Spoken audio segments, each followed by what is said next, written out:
టికెట్ల కోసం ఫ్లైట్లు ఆపేస్తారా? ఇండిగో మరి ఇంత విపరీతమా ఈ 4 days నుంచి? భారతదేశ పరువు ప్రతిష్టలని ఇండిగో అనేటువంటి సంస్థ, ఎయిర్లైన్స్ సంస్థ మంట గలిపింది. ఇండిగోకి మదమెక్కి కొవ్వెక్కి ఇష్టానుసారంగా ఇష్టానురీతిగా ప్రజలతో ఆడుకుంది. వాళ్ళు ప్రజలు ప్రయాణికులు ఎంతో అవసరాలు ఉంటే ఫ్లైట్స్ బుక్ చేసుకొని వాళ్ళ టికెట్స్ బుక్ చేసుకొని వాళ్ళ గమ్యస్థానాలకి, ఒకరు వాళ్ళ ఉద్యోగ నిమిత్తం కావచ్చు, 2 ఆసుపత్రి ఎమర్జెన్సీ కావచ్చు, లేకపోతే వ్యాపార నిమిత్తం కావచ్చు, లేకపోతే వివాహాల నిమిత్తం కావచ్చు, లేక ఇతర అంశాలు కావచ్చు, వాళ్ళందరూ కూడా టికెట్స్ బుక్ చేసుకొని వాళ్ళ గమ్యస్థానాలకు వెళ్ళటానికి వెళితే ఎటువంటి కమ్యూనికేషన్ లేకుండా ఒక్కసారిగా ఫ్లైట్స్ మొత్తం ఆగిపోయినాయి అని చెప్పి అంత కండ కొవ్వెక్కి మదమెక్కి ఇష్టానురీతిగా వ్యవహరిస్తే వ్యవస్థలు ఊరుకుంటాయి అని అనుకోవటం పొరపాటు. ఇండిగో అంటే 63% ఏదైతే ప్రయాణికులను గమ్యస్థానాలకు చేర్చేటువంటి సంస్థ.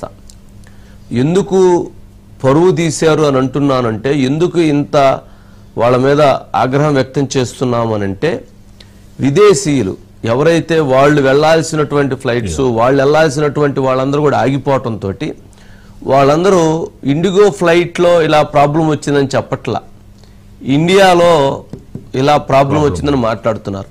ఇండియాలో మాకు ఇటువంటి పరిస్థితి ఏర్పడిందని మాట్లాడుతున్నారు. ఇండియా ఎయిర్లైన్స్ కరెక్ట్గా హ్యాండిల్ చేయలేదని మాట్లాడుతున్నారు. ఎవరు పరువు పోయింది? ఏమనుకుంటున్నారు అంటే, కేంద్ర ప్రభుత్వాలు లేదా విమానయాన సంస్థలు మీకు సపోర్ట్ చేసి మిమ్మల్ని ఆ రకంగా ఒక స్టేజికి తీసుకొచ్చి నిలబెడితే మీరు ఈ రకంగా దేశ పరువు ప్రతిష్టలతో ఆడుకుంటారా? మరి కొవ్వెక్కి మదమెక్కి చేసినటువంటి పనులు కావా ఇవి? అంటే ఇది చాలా సీరియస్గా తీసుకోవాల్సినటువంటి అంశం. ఇక్కడే అంటే వాళ్ళు ఆర్గనైజేషన్ వాళ్ళు చెప్పేటువంటి దానికి రామ్మోహన్ నాయుడు గారు ఇంతకుముందు కొద్దిసేపటి క్రితం ఎక్స్క్లూజివ్గా మహానిష్ఠులు కూడా మాట్లాడారు. ఈ సందర్భంగా వారు చెప్పినట్టు అంటే ఆఫ్ ది రికార్డ్ కావచ్చు లేదా ఆన్ రికార్డు కావచ్చు, ఎవరైతే ఇండిగో సంస్థకు సంబంధించి 72 అవర్స్లో వాళ్ళ ఇంటికి చేర్చే విధంగా కూడా నిర్ణయాలు తీసుకోవాలని చెప్పని కూడా తెలియజేశారట. ఇక ఇండిగో ఎయిర్లైన్స్ సంస్థ ఉన్నటువంటి ఫ్లైట్స్ వాళ్ళకి 417 ఉన్నట్లుంది. 200 ట్రిప్స్ వేస్తారట. వాటిని కుదించాలి, వాళ్ళ 2200 ఉన్నటువంటి వాటిని తగ్గించాలి అని చెప్పని కూడా ఒక నిర్ణయం తీసుకోవటం జరిగిందట. కొత్త ఎయిర్లైన్స్ కూడా మిగిలిన కొత్త ఎయిర్లైన్స్ కూడా త్వరగా వచ్చేటువంటి వాళ్ళకి సపోర్ట్ చేయాలనేటువంటి దానికి కూడా ఇది చేయటం జరిగిందట. అట్లాగే 4 సభ్యులతో ఒక కమిటీని కూడా ఎగ్జిక్యూట్ చేసి సీరియస్గా దాన్ని చేయటం జరిగిందట. అట్లాగే ఏదైతే ఇది అవకాశంగా తీసుకొని మిగిలినటువంటి ఎయిర్లైన్స్ చాలా రేట్స్ ని హైక్ చేశారట. అందుకని తక్షణం వాళ్ళందరినీ కూడా కంట్రోల్ చేసే విధంగా 500 కిలోమీటర్ల లోపు 7,500 రూపాయలు మాత్రమే ఛార్జ్ చేయాలనేటువంటి నిబంధన కూడా పెట్టి దాన్ని కంట్రోల్ చేస్తున్నారట.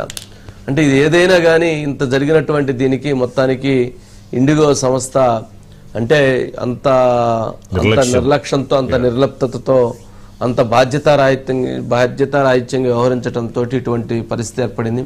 ఓన్లీ ఏం లేదు, ఒక చిన్న వాళ్ళు చేసింది, DGCA కొన్ని రూల్స్ని ఫ్రేమ్ చేసింది. అదేంటంటే ఒక పైలట్కి వారానికి 36 గంటలు వాళ్ళకి రెస్ట్, దానిని 48 గంటలు చెయ్యాలి. అంటే మామూలు రెస్ట్ ఉండిద్ది, బట్ వాళ్ళకి ప్రత్యేకంగా 48 అవర్స్ అంటే సెలవు దినాలుగా ఉండాలి అనే దాన్ని వాళ్ళు ఇచ్చేశారు. ఆ 48 గంటల సెలవు దినాలు ఉండేటువంటి అనే దాన్ని వాళ్ళు దాన్ని పాటించటంలో, దాన్ని ఇంప్లిమెంట్ చేసుకోవటంలో, దానికి కావాల్సినటువంటి టీంను రిక్రూట్ చేసుకోవటంలో నిర్లక్ష్యం వహించారు. నెంబర్ 2, వారానికి వాళ్ళకి నైట్ డ్యూటీస్ 2 ఉండాలనే దాన్ని కూడా వాళ్ళు తీర్మానం చేశారు. ఎందుకంటే పైలట్స్ స్ట్రెస్ ఉండకూడదు, వాళ్ళు విమానాల్లో ప్రయాణికులు ఉంటారు, వాళ్ళు స్ట్రెస్లో ఉంటే వాళ్ళు సరిగ్గా ల్యాండ్ చేయకపోవటం, ల్యాండింగ్ ఇట్లాంటివి ఉంటాయి అనే ఉద్దేశంతో భద్రతా కారణాల దృష్ట్యా వాళ్ళు ఈ రకమైన చర్యలు తీసుకున్నారు. దాన్ని కూడా వాళ్ళు ఈ రెండింటిని కూడా సెట్ చేయలేక వాళ్ళు ఈ రకమైన పరిస్థితి తీసుకొచ్చారు. ఆల్మోస్ట్ 500 ఇప్పుడు పైలట్స్ ఉంటే గానీ వాళ్ళకి కొత్తగా ఈ ప్రాబ్లమ్స్ మొత్తం సార్ట్అవుట్ కావట. వాళ్ళు ఏదో 10 days టైం అడిగారని చెప్పని అంటున్నారు. 10 రోజుల్లో మొత్తం సెటరేట్ చేస్తామని. రామ్మోహన్ నాయుడు గారు మాత్రం విత్ 2 or 3 days లో మేము ఒకసారి బయట రామ్మోహన్ నాయుడు గారు బైట్స్ ఉన్నాయి సార్. బైట్స్ మొట్టమొదటి నుంచి మీరు చెప్పినప్పుడు ఎప్పుడైతే ఏప్రిల్లోనే ఒక కోర్టు కూడా గైడ్ లైన్స్ ఇచ్చి ఇది అమలు చేయాలనిందో అప్పటి నుంచి అన్ని ఎయిర్లైన్స్ కూడా పాటించాయి. ఇండిగో దగ్గరికి వచ్చినప్పుడు ఈ యొక్క సమస్య వచ్చింది. అన్ని కూడా చేస్తామని చెప్పిన తర్వాత ఇలాంటి సమస్య రావడం వల్ల ఇది స్పష్టంగా ఇండిగో తాలూకు లోపంగానే మేము పరిగణలోకి తీసుకుంటున్నాం.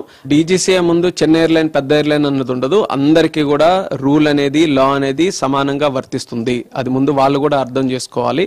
ఎలాంటి నిర్ణయాలు వాళ్ళు తీసుకున్నా, వాళ్ళు పెద్ద సంస్థనో ఇతరత్ర ఆలోచనతో ఏ సమస్యలు తీసుకున్నా రూల్ ప్రకారం తప్పు చేస్తే దానికి సంబంధించినటువంటి చర్యలు వాళ్ళు ఫేస్ చేయాల్సిందే. ఈ సిచ్యువేషన్ మిస్యూజ్ చేసుకొని ధరలు పెంచకుండా ఆల్ ఎయిర్లైన్స్ తో కూడా మేము షేర్ చేయడం జరిగింది. వాళ్ళ ఇన్స్ట్రక్షన్స్ కూడా క్లియర్ గా ఉన్నాయి. అది ఖచ్చితంగా పాటించాలనే దాని మీద ఆ చర్యలు కూడా మేము చేపడుతున్నాం. శిరీష్ గారు ఉన్నారండి. ఓకే శిరీష్, నెక్స్ట్ సూర్యాన్ని కూడా తీసు. Shirish, good evening sir. Good evening. ఏంటి మొత్తానికి అసలు ఇండిగో అంటే ఇది ఒక పెద్ద నేరం, పెద్ద క్రైమ్.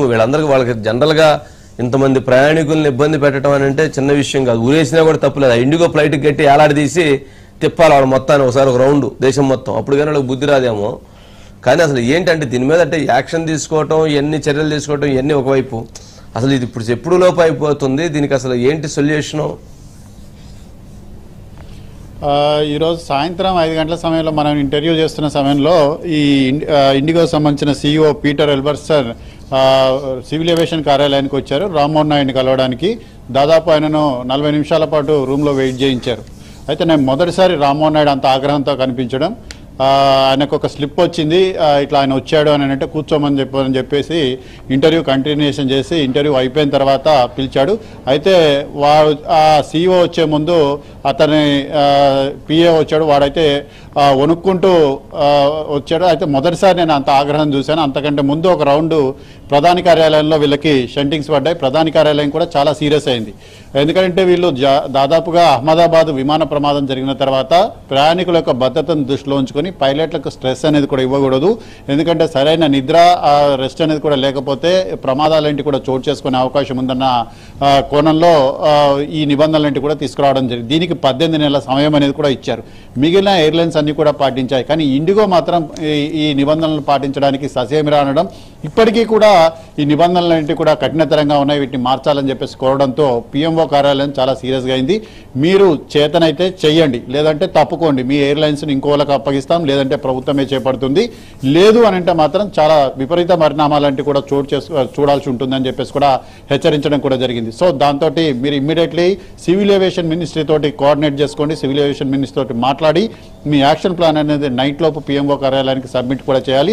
పుతిన్ ఇండియాలో పర్యటిస్తున్న వేళ మీరు ఇలాంటి చర్యలకు పాల్పడడం, ఎందుకంటే ముందు నుంచి యాక్షన్ తీసుకుంటూ రావాలి. కానీ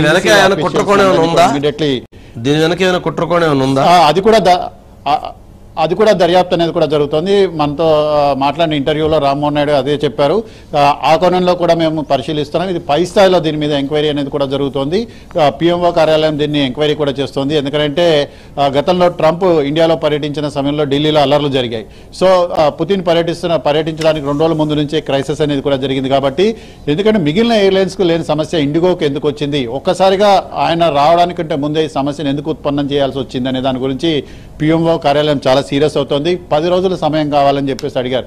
సమస్య లేదు, 10 రోజుల టైం ఇచ్చే సమస్య లేదు. మీరు ఏం చేస్తారో మాకు తెలియదు. 2 రోజుల లోపల పరిస్థితి చక్కబడాలి. 1500 విమానాలన్నింటి కూడా ఎట్టి పరిస్థితుల్లో గ్రౌండ్లో ఉండాల్సిందే.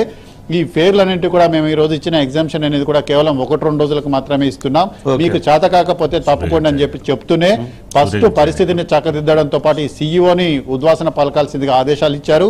అదేవిధంగా ఇండిగో ఎయిర్లైన్స్ సంస్థకు భారీ జరిమానా విధించడంతో పాటుగా వాటికి కొన్ని పర్మిట్లన్నింటి కూడా ఇచ్చారు. కొన్ని కీలక రూట్లలో ఇచ్చిన పర్మిట్లన్నింటినీ కూడా క్యాన్సిల్ చేసి వేరే సంస్థలకు అప్పగించేందుకు రైట్ శిరీష్, రైట్.